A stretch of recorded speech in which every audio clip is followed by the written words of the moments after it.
Hi there, and welcome to Ranch House Design's virtual course on a 5-year marketing plan for your Seedstock cattle business. I'm Rachel Cottrell of Ranch House Designs and also of BR Cottrell Incorporated, and I'm going to be your instructor in this course. This is actually one of my favorite topics for several reasons. Obviously, because I'm the founder of Ranch House Designs, and so I love branding. But hitting a little closer to home at a more personal level, my husband and I recently just rebranded and started our new cattle operation from scratch. In 2019. And so we're going through a lot of these same decisions and thought processes that many new breeders are going through. And it's been just an amazing experience and one that I really love working with producers about. So in this course, what we'll be talking about is how to build a brand name that people can believe in the Seedstock business, no matter what type of cattle you're raising. We're going to talk about a lot of the principles and the foundations, and then just a general roadmap for the first 5 years of your business.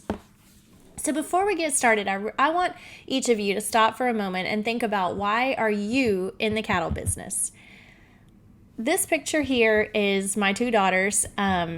And they were out here in the pasture petting some calves one evening.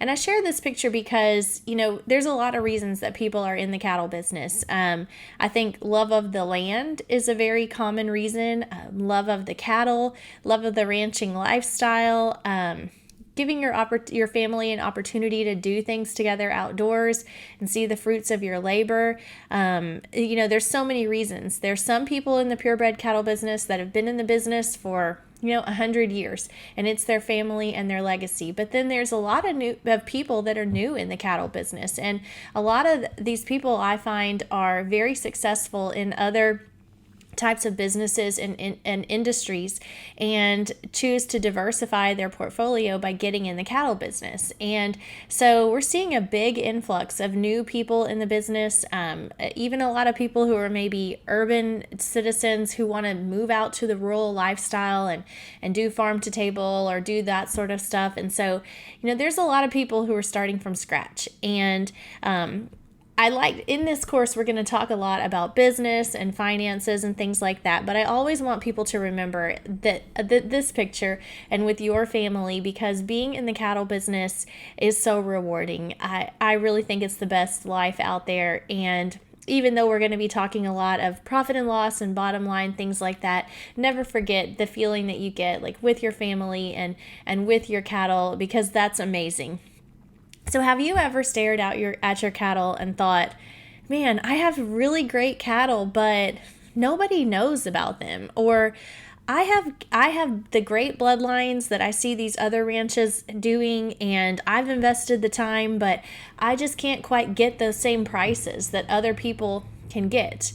Well, there's a lot of people that feel like that, and hopefully we're going to help you in this course lay a foundation for a great marketing brand and a strategy for how you can achieve those financial goals that you've set for yourself. I also like to open by sharing this quote from Carlos Guerra, who's one of my fellow Brahmin breeders. We're going to talk a lot about Brahmin in this course. I'm just going to give you a little, let you know.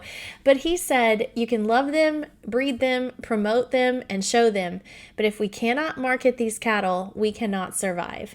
And that's when I first heard this quote, it really hit me hard, because I've done all of those things. I've loved them. I've been excited about breeding and flushing and making the mating decisions. I love promoting them, and I even like showing them. But at the end of the day, the goal is it is a business, and you're going to put a lot of time and a lot of financial investment in it, and you want to be able to make a return on that. And to me, marketing is a very important part of that, and having a game plan is important for that. And also realizing that the cattle business is not an overnight business. It does take time, and it takes a lot of time and planning to achieve those goals. And so by this course, what I want you to realize is kind of an overview of what you can expect in the first 5 years of being in the business. So let's get to it. So I know the name of the course is the first 5 years in the business, but there are some things that I really recommend doing before you even make that first purchase. Now I realize some of you that are watching this are probably past that point, and maybe you've already started your business. You might be even year 2 or 3, but I still want to go through these because I think it's important to lay that foundation. So before you buy and start making your investments in the purebred cattle industry, do your research. The first starting point is probably to decide what breed you want to focus on. Now, I'm not an expert in animal breeding or anything like that, but you really want to choose the best breed or the best crossbreed for your location, for your facilities, and your physical capability. So let's just talk about me, for example. I am a middle-aged mom. I live in South Texas. So for me, I'm going to need Brahman somewhere in my mix, either purebred Brahman or a little bit of Brahman influence. Choosing Brahman, I'm probably going to need a little bit stronger facilities, and I might need to have a little bit more physical capability or have some people who can help me, but on the other hand, say you're a producer who lives in Michigan, obviously Brahman is not going to work for you. So you're going to want to choose a breed that fits that area. Let's say you're maybe later in your life and you need a breed that's going to be really calm and gentle to work with. These are some factors to take into consideration. So I recommend, if you're looking out there to start from scratch, a good place to start is the Extension Service. Every state has a statewide beef cattle specialist, and they can really help guide you in a direction of what breed would fit well for your location and your capabilities. And then once you decide on that breed, stock it. Totally find out everything you can possibly find out about that breed. Subscribe to their breed magazine, Google the breed, look at lots of different websites. If you're brave enough, go to a breed event and just sit back and watch, go to a show or go to a sale and just observe and ask questions. And then very important is to study the pedigrees and the data of cattle that catch your eye and seem to be bringing a premium. It's easy to get into a breed and you can kind of see maybe trends that are popular at the time, or bloodlines that are popular at the time. And so kind of just start studying those and see if that's where you want to go, or maybe you want to go a different direction. But just make a game plan and start your process, but start slow and don't jump into anything. Also, before you buy, it's really important to set up your business from a correct standpoint as far as legal and financial considerations. So this is one that I think a lot of people do miss, but it's very important, and one that I always like to share very passionately about, because setting up your business from the beginning can help you with a lot of headache down the road. So for this, it's always good to talk with a professional, perhaps your accountant and your attorney, who can help advise you on the best options for your situation. For example, do you need to set up an LLC for your business? If you're in a partnership with someone, setting up a partnership agreement. You'll also want to register your brand if you have selected a breed of cattle that requires branding, and then also go ahead and join the breed association of your choice or your state cattlemen's association, or both. Some breeds do require you to go ahead and register your brand at the time you apply for membership, or your brand or your herd prefix, and so you'll want to have that nailed down before you actually take that step. And then in terms of financial considerations, always talk with your accountant for tax planning purposes, because there are definitely tax incentives to being involved in an agriculture operation and even purchasing cattle. So talk with your accountant about that. Make a budget, and then finally decide on a financial record keeping system and a cattle record keeping system. I like doing things digitally. I like to use QuickBooks Online. We'll talk about that. But along the lines of your LLC and things like that, you may want to go ahead and set up a separate QuickBooks account and separate banking accounts for your cattle entity, so that you can keep all of those transactions separate. And then if you want to use a cattle record-keeping system, there's a lot out there. I like CattleSoft, but there's many that are out there that would do good, that can help you just stay organized from the beginning.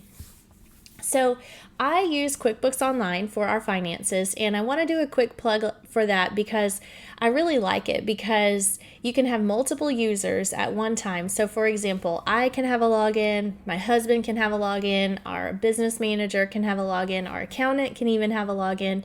It makes it really convenient. Another good thing about QuickBooks Online is that it's accessible from any web browser, and even has an app that you can invoice on the go. So I use my QuickBooks app all the time. I'll be sitting at home watching TV in the evening and get a text about a semen order, and I can do the invoice right there and I'm good to go. So I recommend this one. It works really well and there's a lot of benefits to it. So we're still here talking about the building phase, and I really want to reiterate how important it is to start with quality in your purchases, especially in the seed stock business. I know I feel guilty of this myself, honestly. When my husband and I had first gotten started in the cattle business about 10 years ago, we had this opportunity for a deal to buy a set of like commercial Brahman cows, and it was a really great deal. And we did it, but it turns out like they really weren't adding to the top of our herd, they were really adding to the bottom of our herd. And so a cheap investment can honestly sometimes be the most expensive investment in your ranch's history, because the offspring of those are not going to be marketable. We see a lot of ebbs and flows in the cattle market. See a lot of high prices, a lot of high sellers and stuff, and that's great. Good cattle are always going to be marketable. However, when the economy gets a little tighter, good cattle are still going to be marketable, but mediocre to bottom end cattle are not going to be marketable. So you always want to start with quality, and when you're adding animals to your herd, you want to think about where's the average of your herd in terms of quality, and can you add to the top of that? So adding animals that are above average, so you're always improving. Ask yourself, what bloodlines do you prefer? If you like to breed around cow families, which we believe in, or maybe you want to have some offspring out of a diversified sire lineup, and ask yourself, are your bloodlines marketable? And if so, who are they marketable to? One thing that I caution people about in the cattle business is that, I'm going to share this many times, the cattle business is a lengthy investment in time. So if the hottest sire right now is Noble, that's my bull, he's pictured above. At the time of this recording, he's really the hottest Brahman bull in the world. So say if you were to buy semen on him, because he's the hottest bull right now, really, by the time you get your cow bred and you calve that calf out and you get it weaned, you're looking at nearly 2 years down the road. So is that bloodline still going to be marketable 2 years from now? Yes or no? So think about that and realize that while certain things are really hot now, they may not be by the time you reach your end goal. So you want to think about that end goal and the time it's going to take to get there.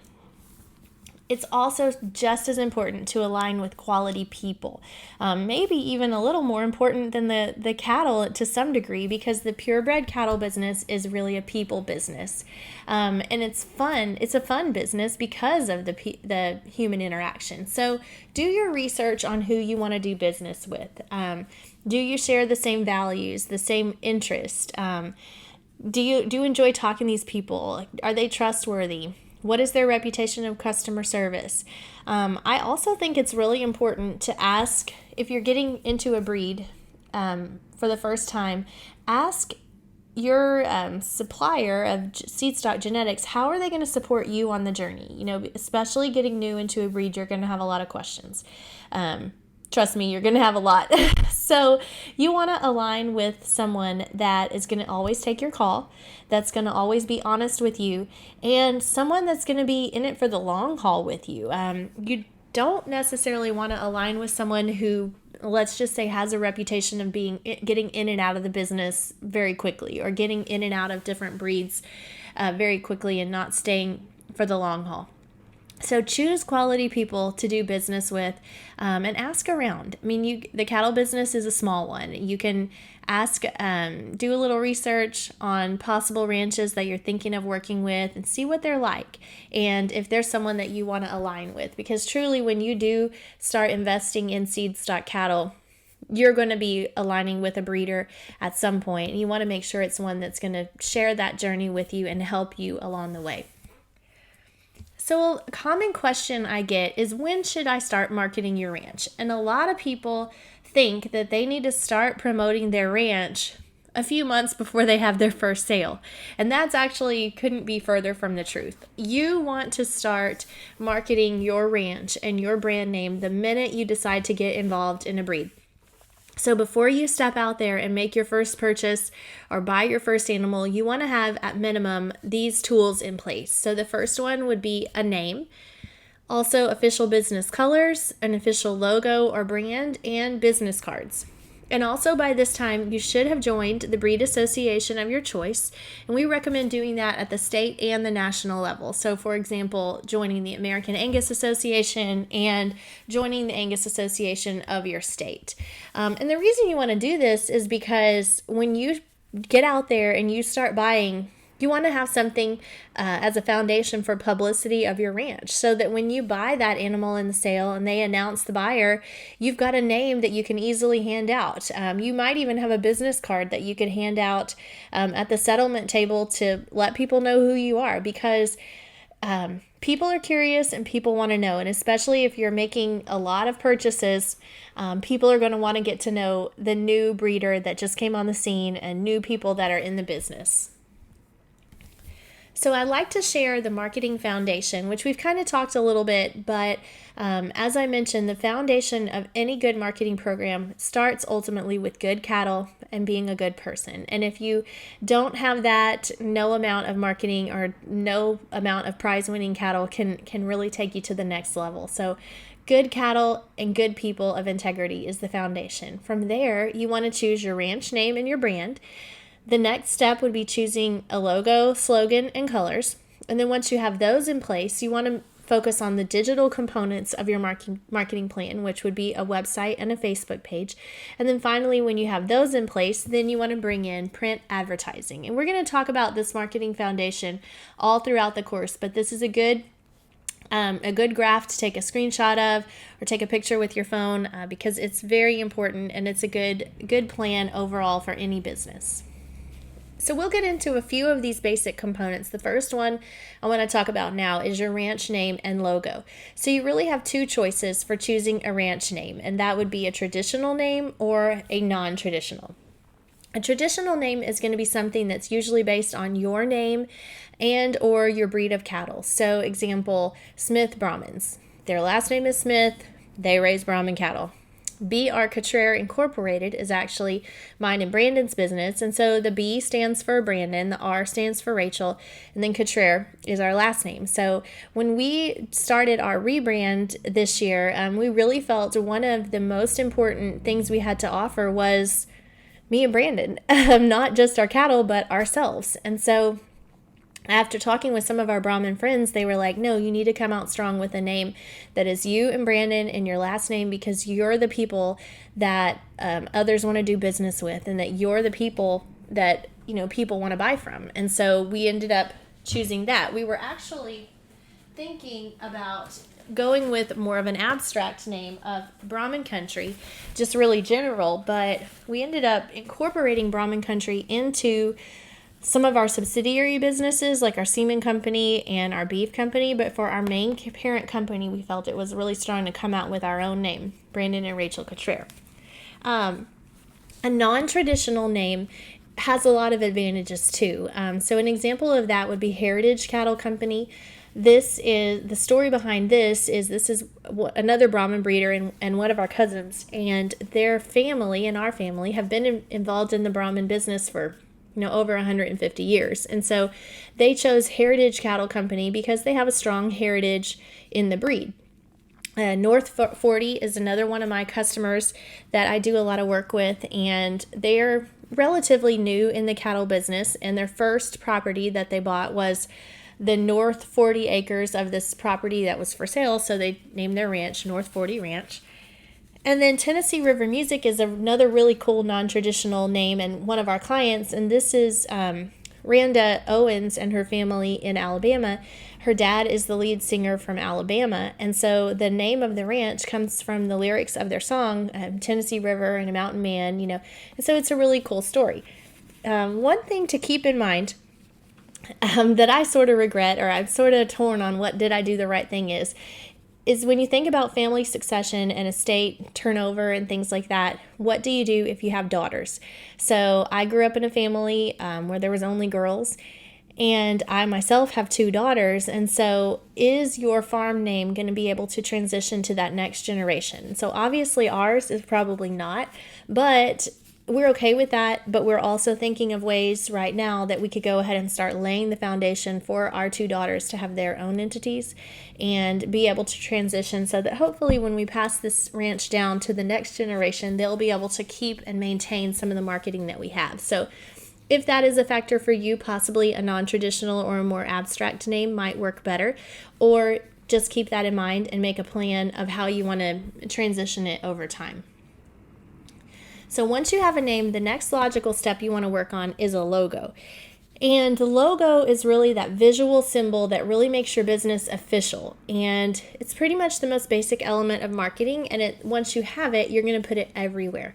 You want to put it on your signs, on caps, print ads, your website, anywhere basically you can get that logo out there, you want to. And so that's usually the very first project that we start with on a client, is once they have their name, then let's get that logo.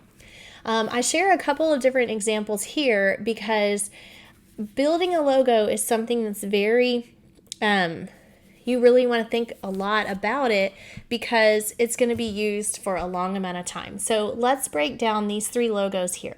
The Box R Caney Creek Cattle logo at the top is one that incorporates several elements. So obviously the name of the ranch, Box R, and Caney Creek Cattle. So the Box R is the brand, and Caney Creek Cattle is the name.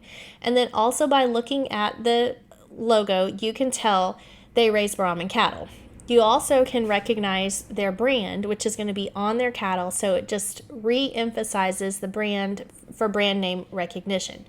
So moving to the Flying Diamond one, again, this one just incorporates the name and the brand. So it would not incorporate the breed of cattle. So Flying Diamond Ranch could be a logo that is used in a lot of different situations. They could raise multiple breeds of cattle. They could even have something like a guest ranch or an event venue. I mean, it's a very versatile logo that can be used in a lot of places. And then finally, Kai Cattle at the bottom is another example of a logo that incorporates both the ranch brand, the ranch name, and the breed of cattle. So even though it looks just like, oh, it's a great artistic logo, there's really a lot of thought process that goes into it in creating that brand recognition and as well your color patterns. So that brings us into our next session, which is choosing ranch colors. So if I were to throw these 2 Coke cans, I know Northerners probably call it soda, or these 2 Coke cans up here on the screen, but they didn't have a logo, and I just showed you a red Coke can and a blue Coke can. Would you be able to tell me what brand of Coke that is just based on the color? Yeah, you totally would, right? Because the soda industry is one that is completely built around colors. And that same principle is one that holds true in all businesses. So your ranch needs to have a color. It's totally up to you on what that could be. Maybe your family has a favorite color.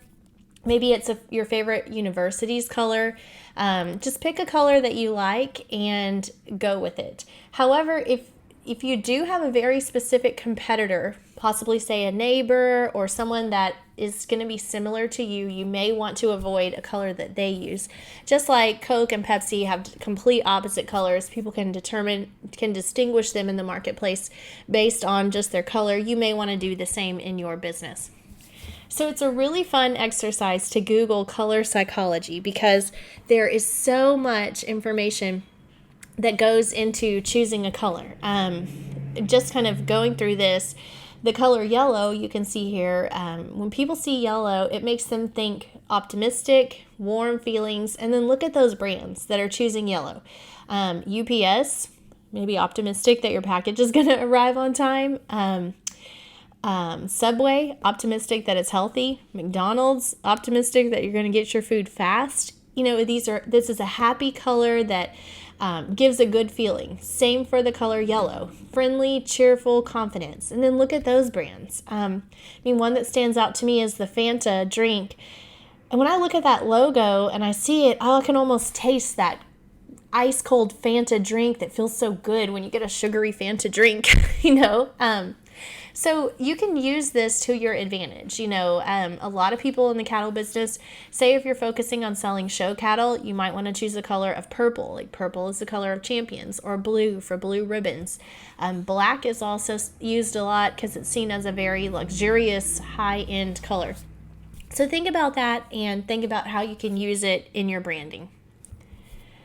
Whew, I don't know about you, but that was a lot of stuff to consider, and we haven't even got started yet on raising the cattle. This is just things that we were talking about before you should buy.